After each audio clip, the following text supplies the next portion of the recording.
Hi friends, എല്ലാവർക്കും പുതിയൊരു വീഡിയോയിലേക്ക് സ്വാഗതം. വഴിയിൽ രാധികയെ കാണുന്ന ജീവ വണ്ടി നിർത്തി രാധികയുടെ അടുത്തേക്ക് പോവുകയാണ്. കുളക്കടവിലെത്തിയ രാധിക ആ മനസ്സൊന്ന് മാറ്റിത്തരണേ എന്ന് പറഞ്ഞ് പ്രാർത്ഥിച്ച് നിൽക്കുകയാണ് കേട്ടോ. അതിനുവേണ്ടി ഞാൻ എന്തു വേണമെങ്കിലും ചെയ്യാമെന്നൊക്കെ പ്രാർത്ഥിക്കുകയാണ്. ഇത് കേട്ടുവരുന്ന ജീവ ചോദിക്കും, ആരുടെ മനസ്സാണ്? അപ്പോഴാണ് രാധിക ജീവയെ അവിടെ കാണുന്നത് കേട്ടോ. അപ്പോൾ ജീവ പറയും, എൻ്റെ മനസ്സാണെങ്കിലേ അത് മാറില്ല. താൻ നന്നായി ആലോചിച്ചോ? എനിക്ക് തന്നോടുള്ള ഇഷ്ടത്തെക്കുറിച്ച് താൻ ആലോചിച്ചോ? തന്നെ ഇംപ്രസ് ചെയ്യാനുള്ള ക്വാളിറ്റീസ് ഒന്നും എനിക്കില്ലായിരിക്കും. താൻ എന്നിൽ കണ്ട ദോഷം എന്താണെന്ന് പറയാമോ? തൻ്റെ സാഹചര്യം എന്താണെന്നൊന്നും എനിക്കറിയില്ല. പക്ഷേ അതുവരെ കാത്തിരിക്കാൻ ഞാൻ തയ്യാറാണ്. ഇപ്പോൾ രാധിക പറയും, എനിക്ക് വേണ്ടി കാത്തിരിക്കുക എന്നത് മണ്ടത്തരാണ്. നിങ്ങളുടെ ജീവിതം എന്തിനാണ് നിങ്ങളിങ്ങനെ നശിപ്പിക്കുന്നത്? എനിക്ക് വേണ്ടി നിങ്ങൾ സമയം പാഴാക്കണ്ട, അത് നഷ്ടമായിരിക്കും. അപ്പോഴാണ് കേട്ടോ വരുൺ അവിടേക്ക് വരുന്നത്. വരുണിനെ കണ്ടതും ജീവ അവിടെ നിന്ന് മാറി നിൽക്കുകയാണ്. അപ്പോൾ വരുൺ വന്ന് രാധികയോട് ചോദിക്കും, നീ ചിന്തിച്ചോ? ഇവിടെ നിന്ന് തന്നെ കണ്ട് തിരിച്ചു പോയിട്ട് ഒരു കാര്യം ചെയ്യണമെന്ന് തീരുമാനിച്ചുറപ്പിച്ചിട്ടുണ്ട് ഞാൻ. കാര്യങ്ങളെല്ലാം പ്രിയങ്കയോട് തുറന്നു പറയുക, എന്നിട്ട് എൻ്റെ ജീവിതത്തിൽ നിന്ന് ഒഴിഞ്ഞു പോകാൻ ആവശ്യപ്പെടുക. അതിന് അവൾ ചോദിക്കുന്ന നഷ്ടപരിഹാരം എത്രയാണെങ്കിലും അത് ഞാൻ കൊടുക്കാൻ തയ്യാറാണ്. ഇത് കേൾക്കുമ്പോൾ രാധിക പറയും, എൻ്റെ മനസ്സിലുള്ള ഒരു ഇഷ്ടം ഞാൻ പറയട്ടെ? അപ്പോൾ വരുൺ പറയും, പറഞ്ഞോ. അപ്പോൾ രാധിക പറയും, എനിക്കിഷ്ടപ്പെട്ട ഒരാളുണ്ട്. എന്നിട്ട് ജീവിയെ ചൂണ്ടിക്കാണിച്ചു കൊടുക്കാൻ കേട്ടോ. എന്നിട്ട് പറയും, ഞങ്ങൾ തമ്മിൽ ഇഷ്ടത്തിലാണ്, ഞങ്ങൾ ഒരുമിക്കാൻ തീരുമാനിച്ചവരാണ്. ഇതാണ് എൻ്റെ മറുപടി എന്ന് പറഞ്ഞിട്ട് രാധിക അവിടെ നിന്ന് പോവുകയാണ്. ഇത് കേൾക്കുമ്പോൾ വരുണിന് ആകെ വിഷമാവാണ് കേട്ടോ. അപ്പോൾ വരും പോയിട്ട് ജീവിയോട് ചോദിക്കും, ആ പെൺകുട്ടി എന്നോട് പറഞ്ഞല്ലോ നിങ്ങൾ തമ്മിൽ ഇഷ്ടത്തിലാണെന്ന്, അത് ശരിയാണോ? ഇത് കേൾക്കുമ്പോൾ ജീവിക്ക് ആകെ സന്തോഷമാവാണ് കേട്ടോ. അപ്പോൾ ജീവ ചോദിക്കും, രാധിക അങ്ങനെ പറഞ്ഞോ? അപ്പോൾ വരും പറയും, ആ പറഞ്ഞു. അപ്പോൾ ജീവ പറയും, സത്യമാണ്, ഞങ്ങൾ പരസ്പരം സ്നേഹിക്കുന്നുണ്ട്. അധികം താമസിക്കാതെ ഞങ്ങളുടെ വിവാഹം ഉണ്ടാകും. എന്നാൽ ഓക്കെ എന്ന് പറഞ്ഞിട്ട് സങ്കടത്തോടെ വരുൺ അവിടെ നിന്ന് പോവുകയാണ്. അപ്പോൾ ജീവ വിചാരിക്കും, ഒഴിവാക്കുന്നത് പോലെ എന്നോട് സംസാരിച്ചിട്ട് വേറൊരാളോട് എന്നെ ഇഷ്ടമാണെന്ന് പറയേ? ഈ പെൺകുട്ടികളുടെയൊക്കെ ഒരു കാര്യം. അങ്ങനെ ആലോചിച്ച് സന്തോഷിച്ച് നിൽക്കുമ്പോൾ രാധിക വീണ്ടും ജീവയുടെ അടുത്തേക്ക് വരികയാണ് കേട്ടോ. അപ്പോൾ ജീവ രാധികയോട് പറയും, താങ്ക്സ്, എന്നോട് നേരിട്ട് പറഞ്ഞില്ലെങ്കിലും മറ്റൊരാളോട് എന്നോടുള്ള ഇഷ്ടം അറിയിച്ചതിന്. അപ്പോൾ രാധിക പറയും, നിങ്ങൾ തെറ്റിദ്ധരിച്ചിരിക്കുകയാണ്.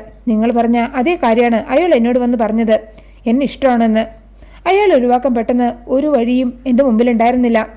അതുകൊണ്ടാണ് നിങ്ങളെ ഇഷ്ടമാണെന്ന് എനിക്ക് അയാളോട് പറയേണ്ടി വന്നത്. അപ്പോൾ ജീവ പറയും, കുറച്ച് നിമിഷത്തേക്ക് ഞാൻ വല്ലാതെ സന്തോഷിച്ചു. പക്ഷേ ഇപ്പോൾ അതൊക്കെ കെട്ടുപോയി. പക്ഷേ ഞാൻ പ്രതീക്ഷകൾ മതിയാക്കുന്നില്ല. ഞാൻ നിനക്ക് വേണ്ടി കാത്തിരിക്കും. ഇത് കേൾക്കുമ്പോൾ രാധിക പറയും, വേണ്ട, ഒരിക്കലും വേണ്ട എന്ന് പറഞ്ഞിട്ട് രാധിക അവിടെ നിന്ന് പോവുകയാണ് കേട്ടോ. അതേസമയം ശരത്തിനെ വിളിച്ചു വരുത്തി വീട് വിട്ട് പോകാനുള്ള തയ്യാറെടുപ്പിലാണ് കേട്ടോ പ്രിയങ്ക. സ്വർണ്ണം എല്ലാം ഒരു തുണിയിൽ കെട്ടി ബാഗിൽ വെച്ച് ആരും കാണാതെ പുറകുവശത്ത് കൂടെ പോകാൻ തുടങ്ങുമ്പോഴാണ് പ്രിയങ്കയെ കൽപ്പന കൈയോടെ പിടിച്ച് ഹാളിലേക്ക് കൂട്ടിക്കൊണ്ടുവരുന്നത് കേട്ടോ. എന്നിട്ട് എല്ലാവരെയും വിളിച്ചു കൂട്ടുകയാണ്. എന്നിട്ട് എല്ലാവരോടും കൂടെ പറയും, ഇവൾ വീടിൻ്റെ പുറകുവാതിൽ വഴി രക്ഷപ്പെടാൻ ശ്രമിക്കുകയായിരുന്നു, കയ്യിൽ ഈ ബാഗും ഉണ്ടായിരുന്നു. ഇത് കേൾക്കുമ്പോൾ പരമേശ്വരൻ ചോദിക്കും, രക്ഷപ്പെടാൻ ശ്രമിക്കാൻ മാത്രം ഇവിടെ എന്താ പ്രശ്നം? അപ്പോൾ കവിത പറയും, ഈ ബാഗ് എവിടെ നിന്ന് കടത്താനാണ് ഇവൾ ശ്രമിച്ചത്? ഈ ബാഗിൽ എന്താണെന്ന് എല്ലാവരും കണ്ടോ എന്ന് പറഞ്ഞിട്ട് കവിത ബാഗ് തുറന്ന് സ്വർണ്ണം എല്ലാവർക്കും കാണിച്ചു കൊടുക്കുകയാണ് കേട്ടോ. ഇത് കേൾക്കുമ്പോൾ എല്ലാവരും ഒന്ന് ഞെട്ടാണ്.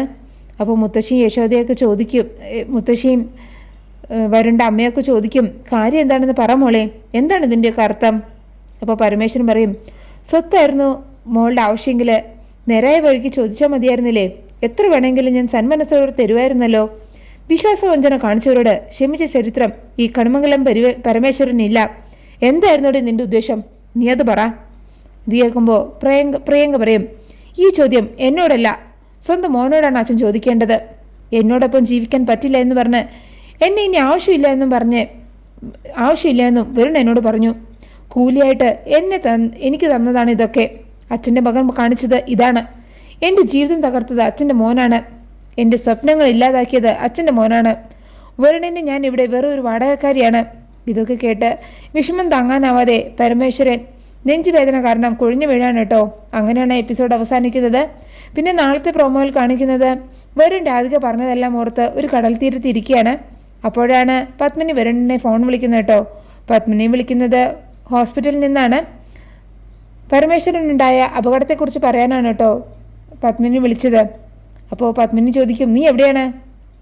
അപ്പോൾ വരുൺ പറയും, ഞാനേ ബീച്ചിലിരിക്കുകയാണ്, ഇവിടെയെങ്കിലും എനിക്ക് കുറച്ച് സ്വസ്ഥത തരാമോ എന്ന് ചോദിച്ചിട്ട് പത്മിനി പറയുന്നത് പോലും കേൾക്കാൻ നിൽക്കാതെ വരുൺ ഫോൺ കട്ട് ചെയ്യാണ് കേട്ടോ. എന്നിട്ട് ആ ഫോൺ അവിടെ താഴേക്ക് ഇട്ടിട്ട് കടലേക്ക് ഇറങ്ങിപ്പോവുകയാണ്. അങ്ങനെയാണ് എപ്പിസോഡ് അവസാനിക്കുന്നത്. നിങ്ങൾക്ക് എൻ്റെ റിവ്യൂ ഇഷ്ടമായി മറക്കാതെ എല്ലാവരും ലൈക്കും സബ്സ്ക്രൈബും തന്ന് എന്നെ ഒന്ന് സപ്പോർട്ട് ചെയ്യണേ പ്ലീസ്.